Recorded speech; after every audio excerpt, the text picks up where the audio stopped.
Hello, my name is Morrison. I'm the CEO of Code3. Very briefly, a little bit of background about me. My background is entirely in corporate search.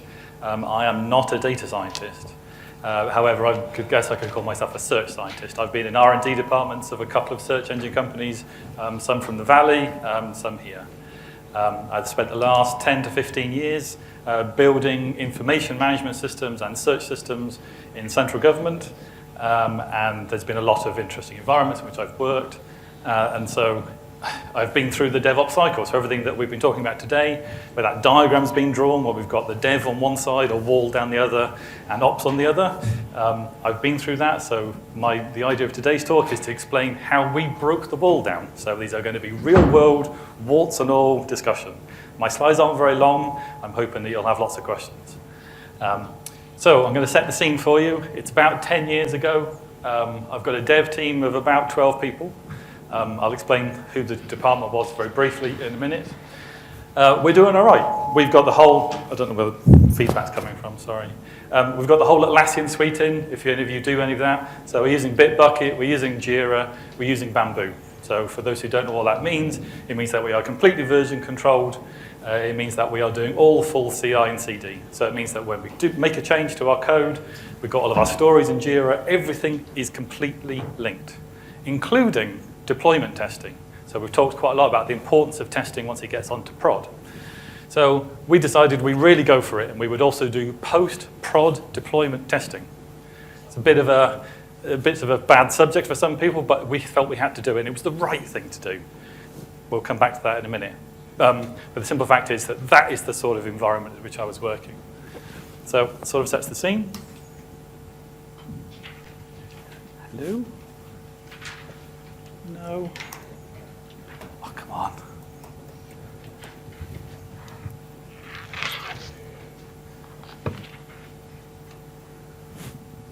Okay, so this is the department I was working with. It was the MOD. The MOD are not exactly subtle.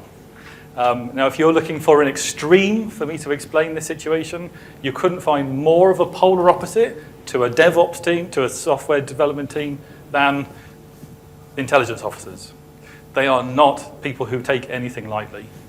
These are, and as I said before, this is a warts and all discussion, so I apologize if anyone's offended by anything I've written on there. These are things I've heard them call each other in meetings. So the Army people would often call the software team cowboys, risk takers, inexperienced, and faddy. That was their favorite one. Oh, there's a new tool come out, you just want to use the latest stuff, but you can't explain why. They view the soldiers as, oh, you're just old-fashioned. You don't know what's good for you. You don't know what power we could bring to you. We could bring you these awesome tools and you could move all this data around. However, on the flip side, everybody recognized that they were highly professional. As a team, they were incredibly focused. They all had a very strong goal, and they all pushed towards that goal, and nothing would stop them getting to that goal, including the software team. The software team, we all have our good sides too. I'm a developer myself. We're problem solvers, we're creative, we understand the potential that the data holds and what we could do for them, and we want to help.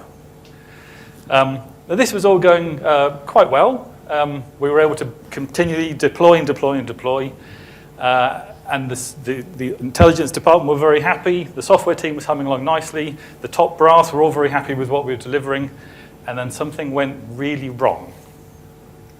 I might have to keep doing this, I don't know why I was doing that. Okay, so this is what went wrong. Now, the British have a weird sense of humor, I've been told by quite a few people. If we get the chance to call anything, we tend to put it something like that. So I discovered that one of my testers, one of my developers, who made the post-prod deployment test, had called his person of interest, I'll call him a person of interest for this discussion, Data McDataface. Now, obviously, the test was supposed to clean up after itself. We, as a software department, hadn't fully understood what happened with our data when they used it in real life. So there was a real gap between us and them, as I showed before. Now, it might seem like a really funny thing at the time, but because I was the team lead, I can assure you the meetings I had to attend were very not funny. I had to explain, and of course the brass who insisted on using that name over and over again. Who is this data McDataface you keep talking about? I'm really sorry, it was just one of my developers, and they went on, and it became a real bone of contention. And because of it, it took away what little credibility we as a software team for that branch had. So there's an underlying problem. And the problem starts here. So I have certain pet hates, unfortunately, where it comes to, I work with a lot of data scientists and data people. Anyone who uses the term, I want to go and play with that data, should learn to stop doing it. Because it annoys the business. It makes the business nervous. It makes them question what it is your motives are. So when I started getting junior developers in, and I started to ask them these questions. So, how often do you think about where the data you're looking at or working with comes from? Again, I understand this is a very extreme example, and I had to be taken through some of this myself. When you think about some of the data that we were working for came from, it has come from an intelligence officer on a battlefield. We would just treat it as, oh, there's a million rows of data in there, so what? If I can change it and munge it and do what I like with it. Someone may have actually risked their life to get a row of that data. We don't think about it that way. When I started working for this particular department, I really started to appreciate, treasure, and honor and respect data. Seems like a big thing to say, but when you've got to start thinking about data in those terms, it isn't just a number. So do you know what the impact is if you lost that single piece of data? We make the assumption, oh, it's on a backup somewhere, we can get another copy. Also not true. Some pieces of data are one-time hits. It might be that someone's got it from something that, and this is a literal example, I wish it wasn't, they may have gathered a piece of data from a building, that building has since been blown up. They now cannot get that piece of data again, it is a one-time only. And if it only made its way into one system, there's no backup. So next time you think, oh, it'll be fine, if I break this with my test, I don't need to worry. Not true. Again, it's about respecting the data. This is the one that Data McDataface got us on. Do you know where your data goes? Data science and data processing is one step in a process. You are part of a bigger machine. So we would have data feeding into one system. We'd have a big data science pot where people could look for connections and entity extraction and enrichment. What we didn't realize is how many systems it then fed down to. And it fed down to every 5 seconds. We got lucky the first couple of times. We deployed, our test data went through, we deleted it within 5 seconds. That one time, it was 7 seconds. It hoovered its way all the way down to someone else's system, and suddenly it appeared on someone's risk register. Horrendous situation to be in, but this is something you've got to remember. Your data doesn't just end up in one place and stay there, it flows down, and other people do things with it, and they will take decisions on it. The final one, I shall say my background is not just search, and I'm not very popular for this, but it's compliance search. So I would often be taken into a government department when the excrement is hitting the rotating device. Somebody has said, please tell me what you know about this, and we're going to take you to court. And it would be my job to go and look at that data and find out where the thing is, and we'll figure out how we would present it. So RRD, how many people know what RRD is? So, doesn't surprise me because most people don't. It is the records retention and disposal. This is a big deal in government, and it's becoming more and more of a big deal in the private sector as well. Every single piece of data that flows through your system, someone has to decide how long you're going to keep it for, which systems it went through, and how and when you're going to get rid of it. So, back to my military example. If that data goes into a certain system, waterfalls down, we then have to keep it for 70 years because we've marked it as being of a certain kind of interest. If, however, it's in one of these top-level systems where it's just poured in, we know we can delete it quite quickly. But if you are just putting data in and working on it, you've got to know where it's going to know what RRD is applied, because you are very quickly going to break your rules and become uncompliant. These are not things that developers tend to think about. Well, they didn't used to, but they do now. Well, they did now in my team, because I made sure they absolutely did, so we didn't have another Data McDataface issue. These are the real challenges that we've got to figure out how we solve them, and we had to solve them together. Okay, so I'm just going to hop down. I've got 4 real-world experience problems. So testing. Oh, sorry. Testing is my first problem.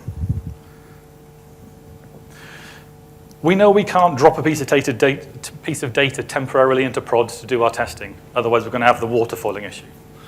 So these are the fights we had. And again, I'm happy to talk about them in whatever detail you want to. We had non-prod and prod. So we tended to have dev, non-prod, and prod. They were our staging systems. We had to have certain fights with people. They would not originally give us any data to test with. They'd say, no, it's too sensitive, you can't have it. The fight we had, and it was the fight I had for months and months and months until it happened, was we got one single op. We've got details about one op that happened. We got it redacted and put into non-prod. That took nearly 4 months of conflict internally. We ended up having to go to top cover, so like top serious C-level stuff in order to get this piece of data. That fight made all the difference in the culture change that then went forward. Unfortunately, it wasn't easy to have that conversation because obviously we'd quite recently made the mistake that we've made, but it meant that we could have some sort of platform of which we could build back. So have that conflict. Fight with those people that are saying, you can't have my data, by saying to them, I don't want it all. I don't want to have a whole copy of everything in non-prod. I just want this piece. And we're all going to agree that is the piece I've got. And go through it with your information officers and all the people that care. Can't we just create test data in prod if we delete it? No.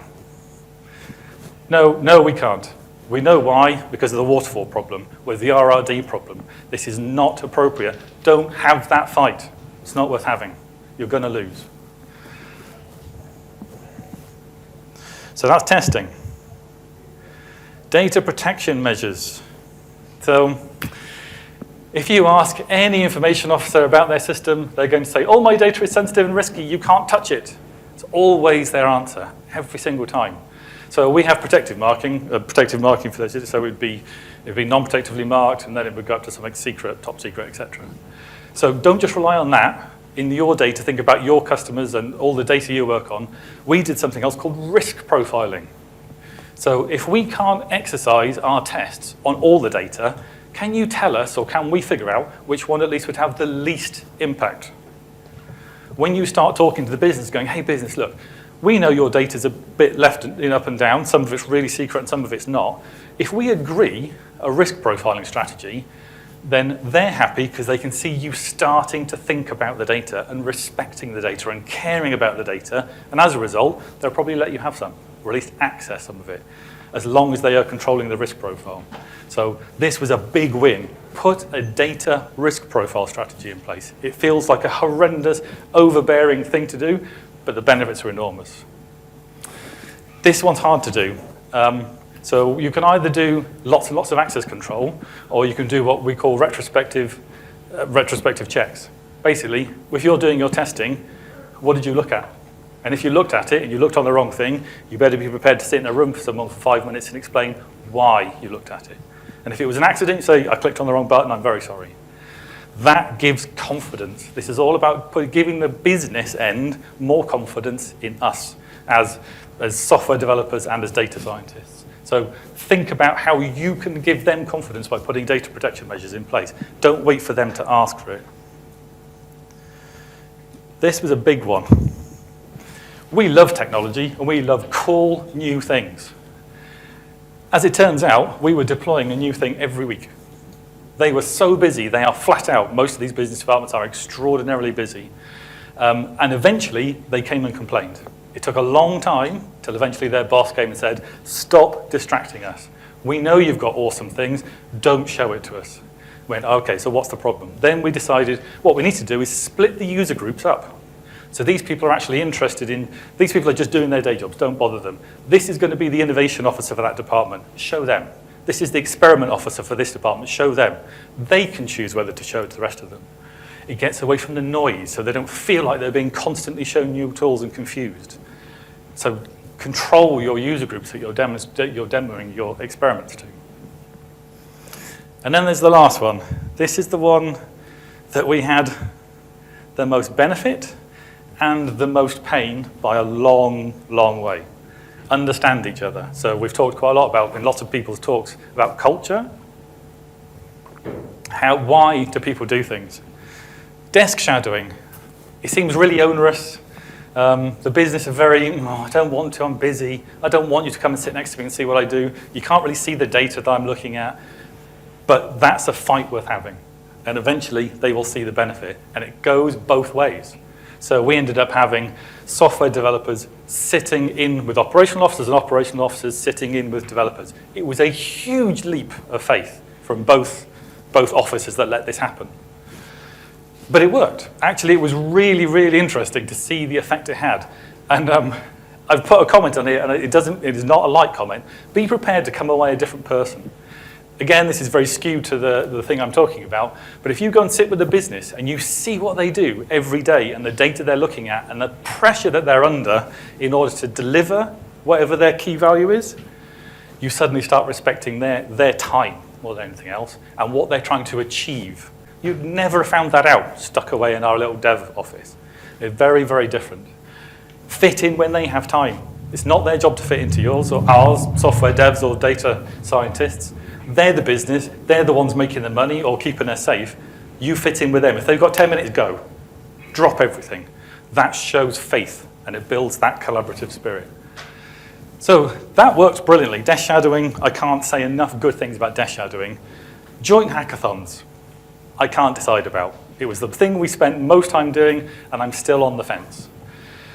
It's a blessing in that we had lots of challenges. We'd have, right, we're going to write some code to do this particular thing. We'd get some officers in and some dev guys, and we'd build stuff, and it would be awesome. People would get really excited, and then you discover that there's a bunch of people, often on the ops side, who wish they were coders or wish they were data scientists. And we're going to put them into the sort of fiddler category. This is great in that they're interested and they are starting to understand what you do for a living, but it does mean that when they go back to their own room and you're not there anymore, they're going to carry on fiddling. And suddenly you discover there's a new little branch on Git that you didn't put there, and then there's some more code, and then there's these new things growing all the time, and you're on this, oh, it's brilliant that they've taken the initiative, but oh man, that's going to turn into a thing. And so you need to make sure if you're going to do this, that it's managed, that they understand. There was a conflicting mantra of anyone can be a coder.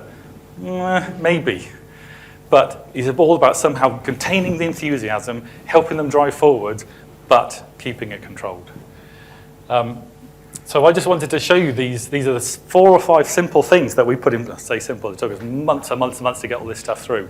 But after this, the teams would often choose to sit amongst each other. You'd see the developers coming and go, actually, you know what, today I'm going to go sit in the ops room. And the ops guys would often go, actually, you know what, often because they wanted a bit of peace and quiet, they'd come and sit in the dev office. But they were making that choice. So the trust was back. They were suddenly letting us see more data because of the protection measures that we had chosen to put in. We had taken a step, they had taken a step. So in terms of how do you achieve DevOps, we did. It's not perfect by any stretch of the imagination, but in terms of how to take that wall down, those are the steps that we did to take them down. That is it. I'm happy to take any questions. Hi, in your risk profiling strategy, do you set the sensitivity at multiple levels, so whether it's a data field versus a data set, or? So the question was, how did we choose the risk strategy? Was it a data level or data set level? It was dependent on the data set. So the higher the risk, the lower the granularity. So if this data set was particularly scary, then we'd often have it at field level because some of the fields were big indicators. Some of the bigger stuff, some of the unstructured data, the documents that were just coming through, we'd probably just decide on where it had come from and maybe its source or some metadata driven. So for every different data set we looked at was different. But the key thing is that we involved each other in that decision. Yes? Did you understand the nervousness around the business and the data scientists having access to the data? Did you know what that nervousness was? So the question was, did we understand the sensitivity that the business had towards letting us out the data? Yes. Actually, when I first joined the team, I didn't. It was only after I did a bit of desk shadowing that I went, oh, I see. You know what? Some of this isn't even appropriate for me to be looking at, and I don't want to look at it. The business's main focus always is get my job done. And that's where they're sensitive. Their system is 90% all busy all the time. They're busy all the time. They don't want their data to go missing or be broken. And when you see it as and them basically caring for their data, you go, oh, okay. It isn't protectionism. It's I just want to get my job done because it's important that I get my job done. So it's about understanding where their sensitivity is coming from, and then instead of bulldozing it, thinking, okay, how can I de-risk this? So their fear was that you would break what they were doing? Yes. Yeah, their absolute fear was invariably, especially at the officer level, that sort of intelligence officer level, they were mostly concerned that you were going to break their tool. They just, as far as they were concerned, just go away, leave us alone, we're too busy. So theirs was all about fear. Their seniors were much more about large-scale access. So large-scale access we dealt with in a different way. But once it was about taking that wall down and going, actually, what is the problem? And that was the problem. They just were scared we were going to break their stuff. You then negotiate getting in line with these services, which obviously you can set up a policy of risk, given it's live, you don't necessarily know how risky these documents are going to be at the time. So the question was, how did we manage to get the single op into non-prod, effectively to do the testing with? With a lot of convincing. They wanted to redact it. That wasn't going to help. How are we supposed to do decent testing on something that's had everything redacted out of it? It's not real anymore. We were able to find an operation that is not over, but was coming to a natural conclusion. So there wasn't any more actions likely to be taken. So it was one that was still in the life cycle, so we could consider it live, but not, oh my God, live. So it's about choosing one that's in a sweet spot, if you like. Still live, so it's relevant, but not so live that people are going to freak out about it. Okay, we're going to take one more. You have to keep taking place. Thankfully, no. We addressed that issue directly with the Information Commission after that. That was also not a good meeting. One more question. So I understand even though your personnel, your team are security cleared or EVs, there's still sensitivity of the data issue.